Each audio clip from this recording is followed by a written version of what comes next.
여러분 평안하셨죠? 오늘은 시편 148편입니다.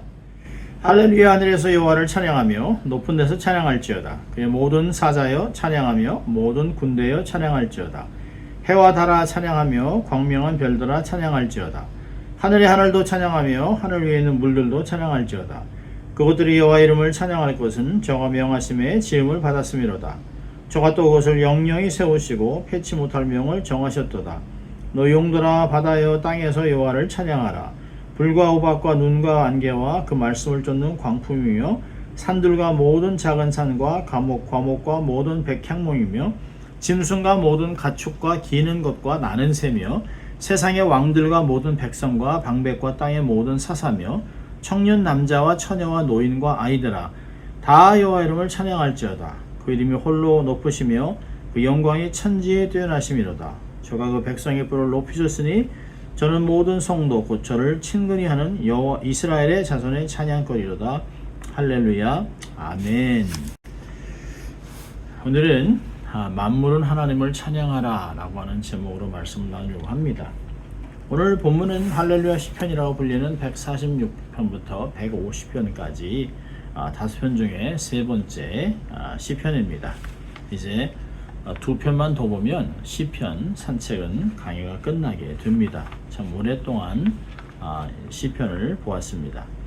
146편과 우리 141편을 봤을 때는 하나님을 찬양하는 이유를 밝혔다면, 오늘 본문은 누가 하나님을 찬양해야 되는지, 찬양을 드려야 하는지 주제들을 초청하고 있습니다. 오늘 본 시편에서는 하나님을 찬양하라는 할렐루야 명령과 모든이란 단어가 10번이 나오고 있는데, 성경에서 사실은 10이라고 하는 숫자는 전체와 완전을 상징합니다. 그런 점에서 보면 시편 148편은 찬양의 주체나 횟수가 완전하고 영원하다는 것입니다. 개인과 공동체의 찬양을 넘어서 창조자에게 드릴 창조 세계의 찬양이 있습니다. 이게 바로 오늘 시편이 기록된 의도입니다. 오늘 본문은 모든 피조물이 주님을 찬양하도록 초청하고 있는데요. 생명이 있는 피조물과 생명이 없는 피조물, 그리고 이성이 있는 피조물과 이성이 없는 피조물이 모두 다 대상입니다. 자, 1절부터 6절까지 보면 높은 곳에 있는 자들도 찬양하라, 하늘에 속한 그 영역을 얘기하고 있습니다. 특별히 1절과 2절을 보면 천군 천사도 찬양하라 라고 얘기하고 있습니다.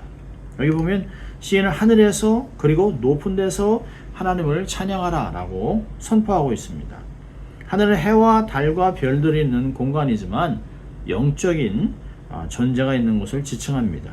그리고 높은 데라고 하는 인간의 한계를 초월하는 세계를 뜻하고 있습니다. 천상의 존재들이 하나님을 찬양합니다. 천사도 영적인 존재이기 때문에 당시 세상에서는 천사들이 또 이렇게 숭배 대상이 되는 그런 것도 있었지만, 그러나 시인은 이것을 아주 단호하게 거절합니다. 시인은 천사는 숭배 대상이 아니다, 그저 하나님을 찬양하는 피조물일 뿐이라고 못을 받고 있습니다.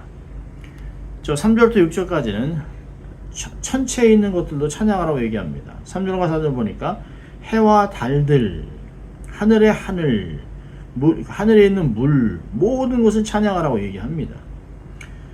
여기서도 해와 달은 고대에서부터 숭배의 대상입니다. 특히 다신교 국가에서의 해는, 태양은 숭배의 1번입니다. 애굽이 바로를 비롯하여 왕들이 숭배받을 것도 태양의 아들로, 왕은 태양의 아들로 여겨졌기 때문입니다. 그래서 왕들은 죽으면 신의 세계로 돌아간다는 존재가 있었습니다. 달은 바벨론이 이렇게 숭상했던 것입니다. 그래서 해와 달을 두려워하지 않는다라고 하는 것은 애국과 바벨론 그 도대의 강대국을 하나님을 신뢰하기 때문에 두려워하지 않는다라고 하는 그런 고백도 되는 것이에요. 해와 달, 고대에서 아주 막강했던 나라들이 숭상했던 그런 대상이지만 시인은 아니라고 얘기하는 것이에요. 해와 달과 별은 숭배의 대상이 아니라 하나님께서 만들어 놓은 피조물이다 라고 이야기하고 있는 것입니다. 그래서 5절 6절에 이 모든 것들은 하나님을 찬양하고 하나님의 명령에 순종하라 라고 얘기하고 있습니다. 하늘에 있는 천사들과 또 군대들, 해와 달과 별들, 하늘의 하늘 위에 있는 물들이 하나님을 찬양해야 하는 것은 하나님께서 그것들에게 그렇게 명령하셨기 때문입니다.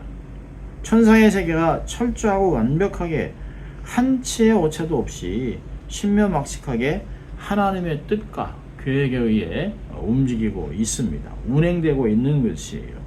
만물이 말씀으로 창조가 되었습니다.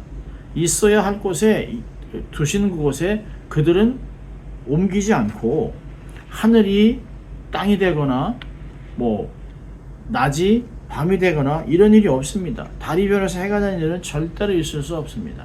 하나님이 두신 곳에 영원히 그곳에서 하나님의 말씀으로 옮기기 전에는 그들은 자기의 자리에서 하나님을 찬양하도록 부름을 받았습니다.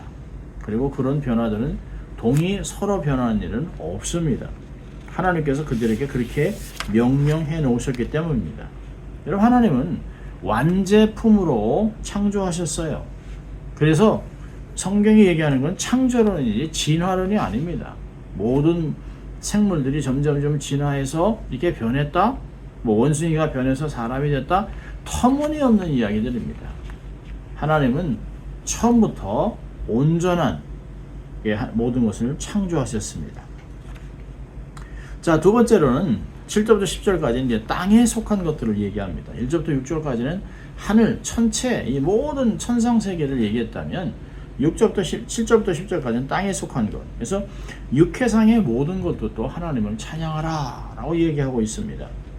7절 보면 바다에 있는 것들도 찬양해라. 너 용들과 바다여 땅에서 여호와를 찬양하라. 용이라고 하는 이 단어는 탄닌이라고 하는 히브리어 단어인데요. 이 단어는 어떤 생물을 말하는 것이 사실은 정확하게 명확하지 않습니다. 그래서 많은 번역에 바다의 괴물, 큰 물고기로 번역하기도 합니다. 여러분, 성경에서 물, 특히 바다는 두려움의 대상으로 많이 묘사됐습니다. 그 두려움의 바다 속에 어떤 생물이 사는지 모르기 때문에 더욱 그 생물을 두려워했습니다.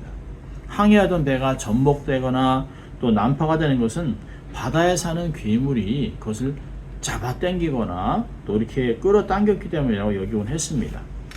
그러나 이 두려운 생물, 용도, 바다도 그죠?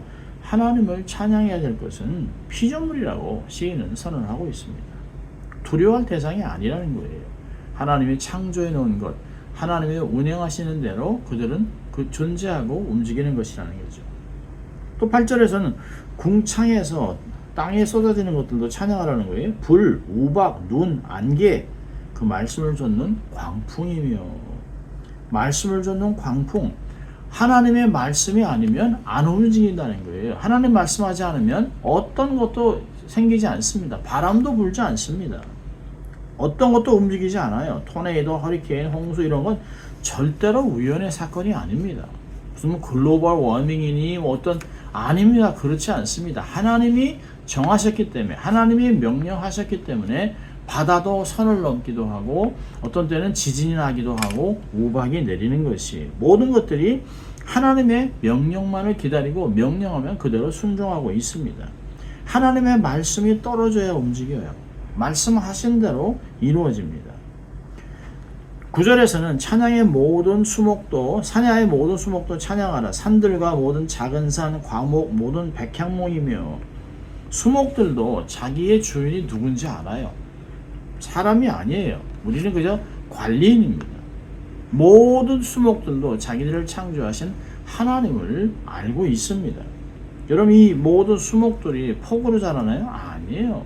하나님이 주시는 이슬로 자라는 것입니다.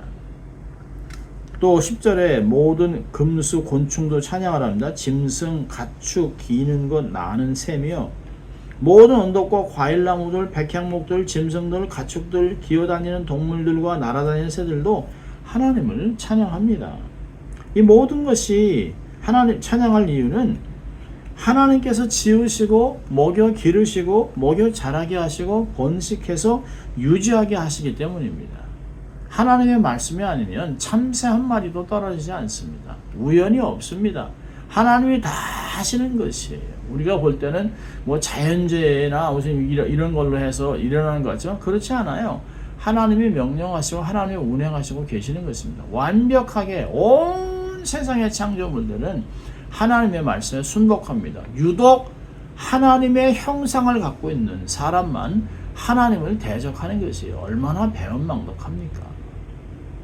그래서 우리가 만물을 보면 모든 웅장한 만물, 자연세계가 하나님을 경외하고 하나님의 그 위대함을 찬양하는 것을 볼 수 있는 것이에요.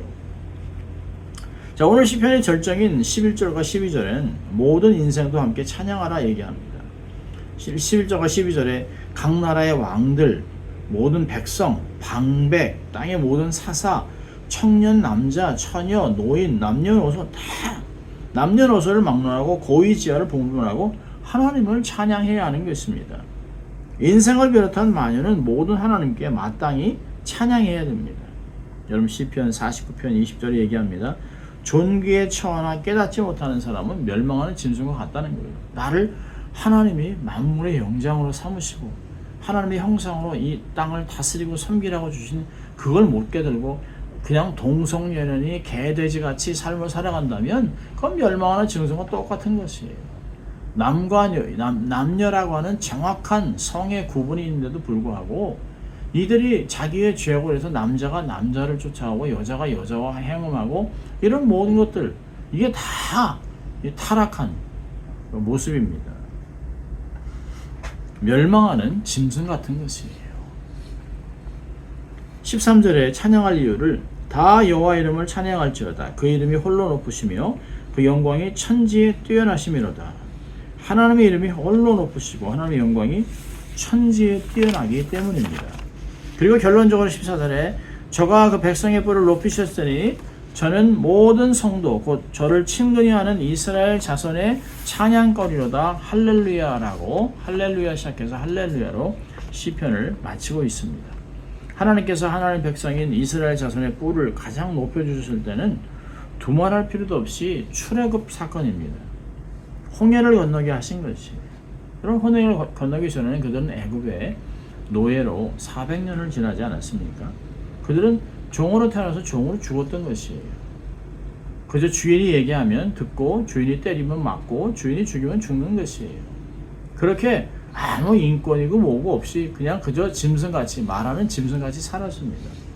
그런데 하나님이 그들을 10가지 재앙을 통해서 그들을 살리시고 하나님의 능력으로 그들을 출애굽시키고 바다를 갈라 홍해를 건너게 하시고 자유인으로 만드셨어요. 그리고 하나님께서 그들에게 하나님이 그들을 보화 같은 백성이라고 얘기하고 하나님의 온 열방을 위해 대제사장 나라로 만들어 주셨습니다. 그리고 말씀을 따라 살라 하나님의 뜻을 이루라고 명령하셨어요. 그래서 하나님께 속한 백성이 되고 그래서 하나님을 찬양하는 것입니다. 여러분 시편 148편을 통해 우리는 모든 하늘의 존재와 땅의 만물이 하나님을 찬양해야 된다라고 하는 것을 우리가 보게 되는 것이에요. 하나님은 모든 것을 창조주고 그분의 권능과 위대함을 통해 자연 또 인류가 그분을 찬양하는 것, 그건 너무 당연한 것이죠. 주인을 찬양하는 것, 자기의 창조주를 찬양하는 것. 여러분 정말 자녀들이 뭐 하늘에서 뚝 떨어진 것 같이 부모와 상관없이 내 인생 내 것이라고 하는 게 얼마나 어리석습니까?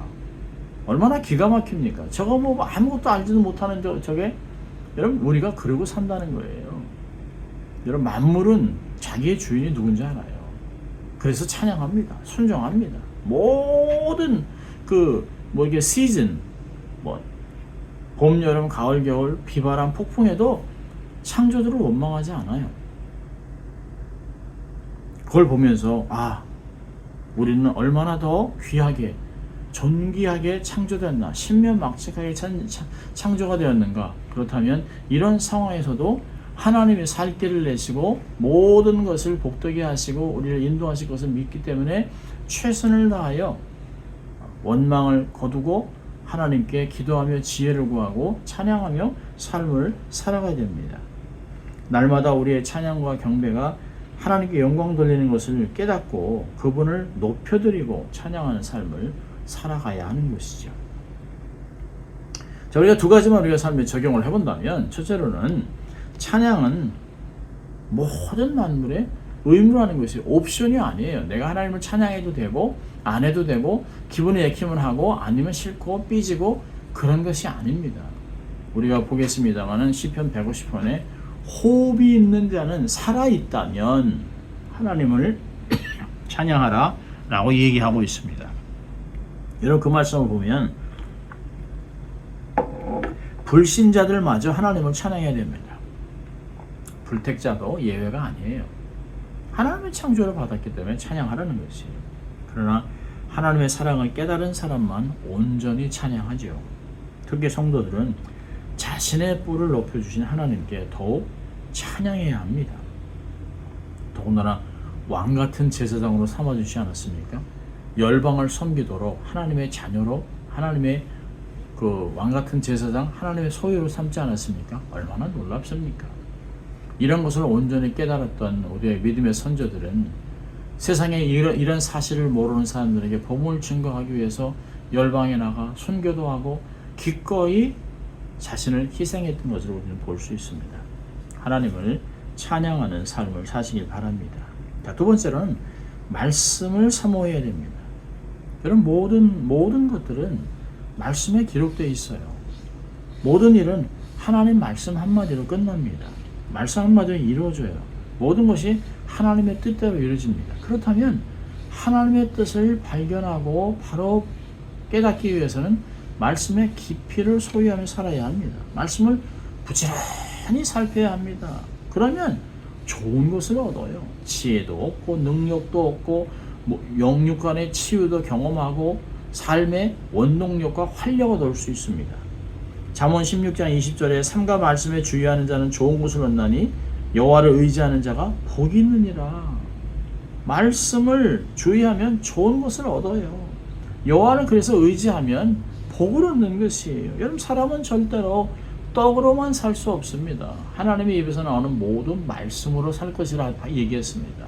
주님께서 말씀을 가지고 지키는 자라야 나를 사랑하는 자니, 말씀을 읽고 말씀을 순종할 때만 내가 주님을 사랑하는 것이지, 여러분, 내가 말씀도 읽지 않고 기도도 하지 않고 또 말씀을 순종하지도 않고 말씀도 모른다면 나는 그저 존귀함도 모르고 내가 누구인지도 모르고 삶을 살아가는 것이에요. 명목상으로 아무 능력도 없고 아무 기도 응답도 경험하지 못하고 하나님과는 전혀 상관이 없는 삶을 살아가는 것입니다. 말씀이 우리의 삶을 새롭게 합니다. 말씀이 우리에게 새로운 관점, 세상에 있는 모든 것들을 하나님의 관점으로 분별하고 또 하늘의 뜻을 발견하게 되고 하나님이 움직이시는 보이지 않는 하나님의 능력을 경험하게 합니다. 여러분, 세상에 보이는 것, 느끼는 것, 듣는 것 이런 거에 흔들리지 마세요. 한 번에 하나님이 하시면 한 번에 무너질 수 있습니다. 흔들릴 수 있습니다. 뿌리째 뽑힙니다. 그러나 견고한 말씀, 생명을 살리는 말씀, 그 말씀을 통해 주님을 경험하고 또 주님을 높여드리고 그 말씀을 우리의 삶에서 경험하면서 모르는 사람들에게 하나님의 선함을 전하고 살아가는 한 주간 될 수 있기를 주의 이름으로 축원합니다. 기도하겠습니다. 하나님 아버지, 감사합니다. 오늘도 이 말씀을 통하여 우리가 정말 하나님을 매 순간마다 경배하고 찬양하고 그리고 하나님의 어떠하신 분을 더 알기 위하여 친밀함을 누리게 하여 말씀으로 깊이 들어가는, 그래서 말씀으로 우리의 삶이 살찌우고 힘을 얻는 무장되는 저희들 될 수 있도록 하나님 축복하여 주시옵소서. 감사하고 예수님 이름으로 기도합니다. 아멘. 여러분 또 한 주간 승리하시기를 바랍니다.